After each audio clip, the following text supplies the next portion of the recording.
আসসালামু আলাইকুম, welcome back to my channel. কাছে এবং দূরে, দেশ এবং দেশের বাইরে যে যেখান থেকে আমার এই ব্লগটি দেখছো, আশা করছি তোমরা অনেক বেশি ভালো আছো।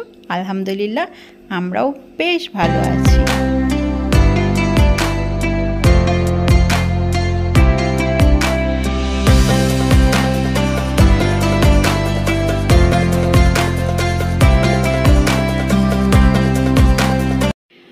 আর আজকের আমার এই ব্লগটা শেষ পর্যন্ত দেখার অনুরোধ রইল।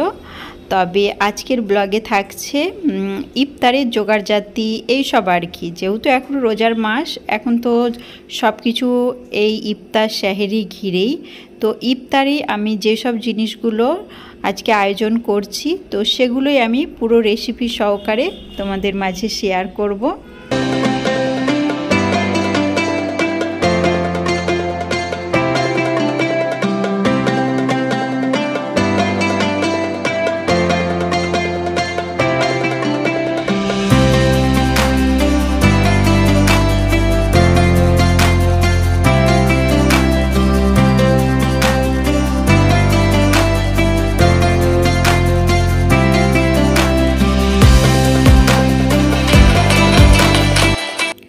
তো আজ আমি প্রথমেই খেজুরটা একটু কন্টেনারে রেখে দিলাম। তার কারণ হচ্ছে খেজুরটা একদম শেষ, আর প্রথম দিকে খেজুরটা ঘরে ছিল, সেই খেজুরেই কাজ মিটে গিয়েছিল। আর এখন খেজুরটা শেষের দিকে ছিল, তাই তোমাদের ভাইয়া আবার এই খেজুরটা এনেছে। তবে এই খেজুরটা কিন্তু খেতে অনেকটাই ভালো, আমার তো খুব ভালো লেগেছে এই খেজুরটা।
তো ডাইনিং টেবিলটা কিন্তু একদম রেডি করে রেখে আমি চলে এসেছি সরাসরি কিচেনে।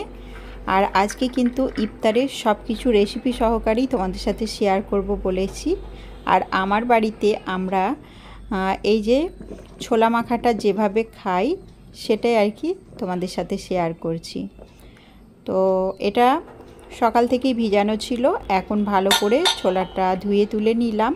আর তারপর এতে দিয়ে দিয়েছি শসা কুচি, পেঁয়াজ কুচি, গাজর কুচি, টমেটো কুচি, কাঁচা লঙ্কা কুচি আর ধনেপাতা কুচি। তারপরে এতে দিয়ে দিলাম একটুখানি জিরে গুঁড়ো, একটুখানি লঙ্কা গুঁড়ো আর একটু চাট মশলা আর পাতিলেবুর রস। এইভাবে এটা কিন্তু আমি রেখে দিচ্ছি, খাবার সময় খালি বিট লবণটা মাখিয়ে খেয়ে নেব। এবার যেটা বানাবো সেটা হচ্ছে পেঁয়াজি। তো আমরা কম বেশি সবাই পেঁয়াজি বানাই, বাড়িতে খাই। তারপরেও আমার বাড়িতে আমি এই রোজাতে যেভাবে পেঁয়াজিটা বানাই সেটাই আর কি তোমাদের সাথে শেয়ার করছি। খুব সাদা সিম্পলভাবে বানাই, আর এটাই কিন্তু তোমাদের ভাইয়া খেতে খুবই পছন্দ করে। তো আমি পেঁয়াজটা সরু সরু করে কুচিয়ে নিয়েছি, এতে একটু কাঁচা লঙ্কা কুচি দিয়েছি আর কারি পাতা কুচিয়ে দিয়েছি। তারপর এতে একটু জিরে গুঁড়ো, লঙ্কা গুঁড়ো আর লবণ দিয়ে এটাকে এইভাবে ভালো করে হাত দিয়ে মাখিয়ে নিচ্ছি। তারপরে আমি এতে দিয়ে দিলাম পরিমাণ মতো বেসন, তবে বেসনের পরিমাণটা কিন্তু খুবই কম। এটা যেহেতু পেঁয়াজি, তাই পেঁয়াজের ভাগটাই বেশি, বেসনটা একটু কম। তো এইভাবেই কিন্তু আমাদের বাড়িতে বানানো হয়, তোমাদের ভাইয়া এইভাবেই খেতে ভালোবাসে। আর বেসন দিয়ে যে কোনো জিনিস একদম ছাঁকা তেলে গরম গরম ভেজে খেলে সবটাই কিন্তু মজাই লাগে। যে কোনো জিনিস দিয়েই কিন্তু এটা ভাজা যায়। তবে সব সময় কিন্তু এইসব জিনিস খাওয়া হয় না, এই রোজার সময়তেই কিন্তু একটু তেলে ভাজাটা বেশি খাওয়া হয়। তো চলো ঝটপট করে আমি এইগুলো এইভাবে ভেজে তুলে নিই।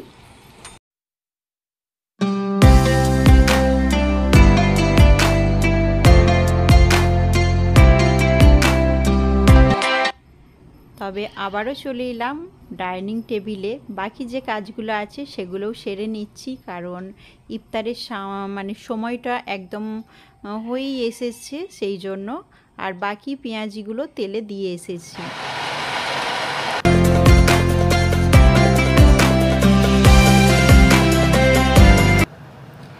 বাকি পেঁয়াজিগুলো কিন্তু এবার ভেজে তুলে নিলাম, তার পাশাপাশি প্লেটটাও চেঞ্জ করে নিলাম।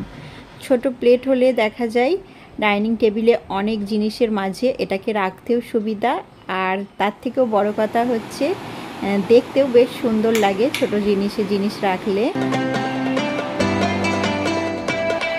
আর ভালোবাসার জিনিসটা এমনই, আমি যেখানে যতটুকু দেবো আবার সেখান থেকে ততটুকুই রিটার্ন পাবো।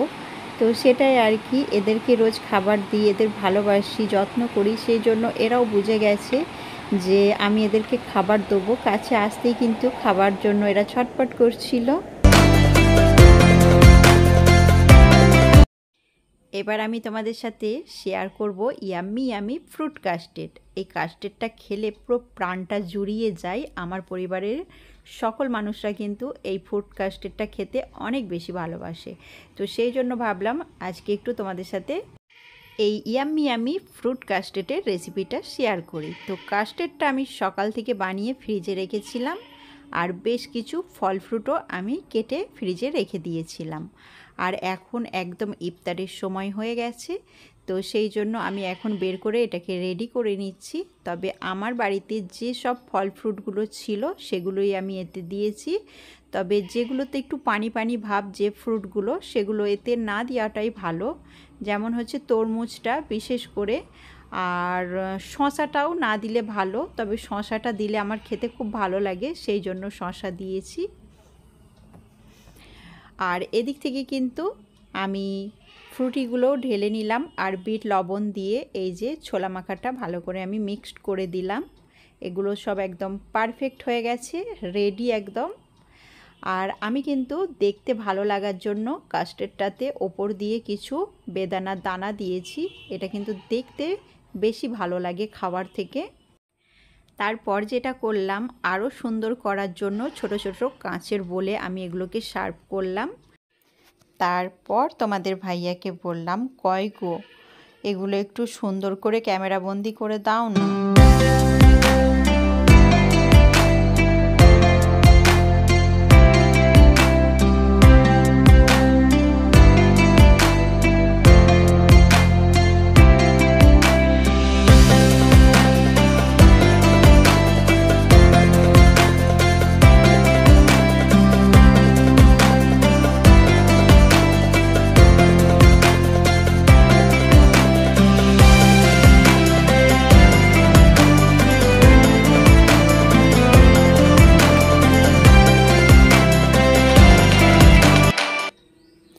তারপর কিন্তু আমি কাস্টার্ডটা খেতে আরম্ভ করলাম, আর খাওয়ার সাথে সাথে কিন্তু একদম প্রাণটা জুড়িয়ে গেল। তো আলহামদুলিল্লাহ আজও 2 সন্তানকে নিয়ে আমাদের ইফতার সম্পূর্ণ হলো। আমার রবের কাছে লাখ লাখ কোটি কোটি শুকর আলহামদুলিল্লাহ। তো আমার পুচু সোনা দেখো একদম ঘুম থেকে উঠে পড়েছিল, ঘুমাচ্ছিল। আর আমি চাই প্রতিটা ইফতারে যেন আমার 2 সন্তান আমার পাশে থাকুক। তবে তুলু কিন্তু রোজ থাকতে পারে না, ও টিউশন যায়। আর আমার আরজ বেটা কিন্তু একদিন ঘুমায়, তবে বেশিরভাগ দিন ইফতারে আমি ওকে নিয়ে কোলে করেই ইফতারটা করি। আমার কাছে অনেক ভালো লাগে। আমার সন্তান বড় হয়ে যেন দেখতে পাই ছুট্টিবেলায় ও কীভাবে তার আম্মিজানের কোলে বসে বসে ইফতার করতো।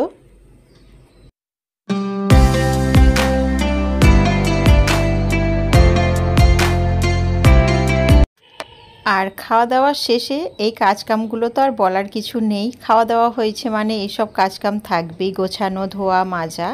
তবে সাথে সাথেই কিন্তু এই কাজগুলো আমি করিনি। এরপর আরশ বেটাকে নিয়ে ওকে ঘরে আদর করে ওকে বেশ কিছুটা সময় দিলাম, ওকে খাওয়ালাম, ওকে ঘুম পাড়ালাম। তারপরে এসে আমি এই তো ডাইনিং টেবিলটা থেকে জিনিসপত্রগুলো একদম গুছিয়ে তুলে নিলাম। তারপরে কিন্তু এবার এগুলোকে আমি টুকটুক করে ধোয়া মাজা করে নেব। তারপরে ডাইনিং টেবিলটাকে সুন্দর করে মোছামুছি করে গুছিয়ে নেব। আর আমি যেহেতু ব্লগ শেয়ার করি সেই জন্য সব কিছু তোমাদের সাথে শেয়ার করি বা বলি। তবে দেখা গেলে মানে প্রত্যেকটা গৃহিণী কিন্তু এই কাজগুলো করেই থাকে। যাদের হেল্পিং হ্যান্ড নেই, যেসব গৃহিণীরা নিজেদের কাজ নিজেরাই করে, তো তারা যদি এই মুহূর্তে আমার ব্লগটা দেখে তাদের সাথে কিন্তু আমারও কাজকাম, কথাবার্তা একদম মিলে যাবে।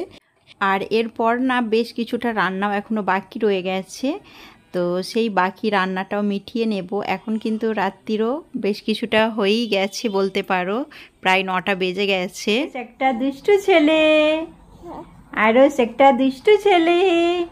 কে ওটা? কে ওটা? একটা দুষ্টু ছেলে, ওটা দুষ্টু ছেলে। তুমি দুষ্টু ছেলে?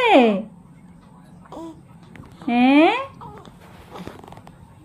হি বাবা বাবা বাবা বাবা। তো ঠিক আছে, এই তো সব মিলিয়ে জুলিয়ে চলছে।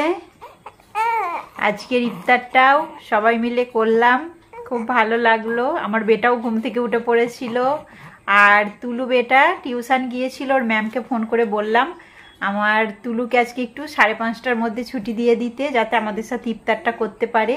কারণ ওরা ভাই বোন ছাড়া তো আমাদের ইফতারও সম্পূর্ণ হবে না, ভালো লাগবে না ওদেরকে ছাড়া। তো সেই জন্য আজকে আবার তুলুর পছন্দের ফুড কাস্টেড বানিয়েছিলাম, ও খেতে অনেক বেশি ভালোবাসে সেই জন্য। ঠিক আছে, সব মিলিয়ে ঝুলিয়ে আমাদের ব্লগ এখানে ইতি করছি। সব কিছু মিটিয়ে দিয়ে এসে এবার আরশকে নিয়ে আদর করছিলাম, ওর দুষ্টমিগুলো দেখছিলাম, কিছুটা তোমাদের সাথেও শেয়ার করলাম। ঠিক আছে, আমাদের জন্য তোমরা দোয়া করো, আর আমরা সকলের জন্য দোয়া করব। সকলে ভালো থেকো, সুস্থ থেকো। সকলের সুস্থতা কামনা করে আজকের ব্লগটা এখানে ইতি করছি। Tata, bye bye all viewers. বেটা তুমি করে দাও, বাই করে দাও। Tata, bye bye all viewers. সবাই ভালো থেকো, আর আমার বেটার জন্য দোয়া করো, বলো তো। এই এই কি হচ্ছে? হ্যাঁ, মুখের ভেতর তো এক গাদা থুতু রেখে দিয়েছ। কি গো আব্বু? মানে শুনটু বোনা, চাঁদের কোনা। হ্যাঁ, কি কি হয়েছে? কি গো? কি ও ও জামাটা নাবিয়ে দাও, মুড়ি বের করে ফেলছে শুধু।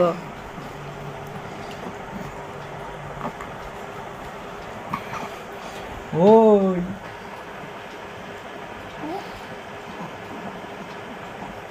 তোমাকে আমি বকেছি? কে বকেছে? কেউ বকেনি।